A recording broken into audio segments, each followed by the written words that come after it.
அண்மை செய்தி 2026 சட்டமன்ற தேர்தலில் 200 தொகுதிகளில் திமுக கூட்டணி வெற்றி பெறும். 7வது முறை ஆட்சி அமைக்க வேண்டும் என்பதுதான் நமது இலக்கு என திமுக செயற்குழு கூட்டத்தில் முதலமைச்சரும் திமுக தலைவருமான மு.க.ஸ்டாலின் உரை நிகழ்த்தியிருக்கிறார். இதனை அண்மை செய்தியாக பார்த்து வருகிறோம். கூடுதல் விவரங்களோடு செய்தியாளர் ரமேஷ் இணைகிறார். ரமேஷ், முதலமைச்சரின் இந்த பேச்சில் எந்த மாதிரியான விஷயங்களை குறிப்பிட்டு அவர் பேசியிருக்கிறார்? உங்களுடைய தகவல். வணக்கம். தமிழகத்தில் 7வது முறையாக திமுக ஆட்சி அமைய வேண்டும் என்பதுதான் நம்முடைய இலக்கு என்று நிர்வாகிகள் மத்தியில் திமுக தலைவரும் முதலமைச்சருமான திரு மு.க.ஸ்டாலின் உரையாற்றியிருக்கிறார். அதாவது திமுகவின் செயற்குழு கூட்டம் திமுகவின் தலைமை அலுவலகமான அண்ணா அறிவாலயத்தில் நடைபெற்று வருகிறது. இந்த கூட்டத்தில் 2026 சட்டமன்ற தேர்தல் பணிகள் குறித்தும் கட்சியின் வளர்ச்சி பணிகள் குறித்தும் விரிவாக ஆலோசிக்கப்பட்டு வருகிறது.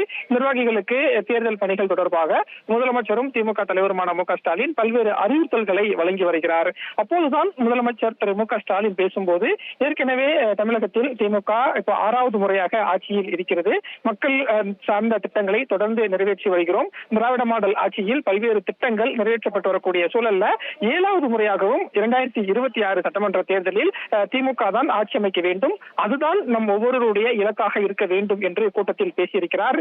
மேலும் தமிழகத்தில் இருக்கக்கூடிய 234 சட்டமன்ற தொகுதிகளில் 200 தொகுதியில் திமுக கூட்டணி வெல்லும் என்றும் முதலமைச்சர் நம்பிக்கை தெரிவித்திருக்கிறார். 2026 வெற்றி நமதுதான் என்றும் கருத்து தெரிவித்திருக்கிறார். ஏற்கனவே முதலமைச்சர் மு.க.ஸ்டாலின் திமுக நிர்வாகிகளிடம் பேசும்போது 200 தொகுதி நம்முடைய இலக்கு என்ற கருத்தை தொடர்ந்து சொல்லி வருகிறார். அந்த வகையில்தான் இன்று திமுக செயற்குழு கூட்டத்திலும் தேர்தல் பணிகள் தொடர்பாக பல்வேறு ஆலோசனைகளை வழங்கி நிர்வாகிகளுக்கு பல்வேறு இலக்குகளையும் நிர்ணயித்து வருகிறார்.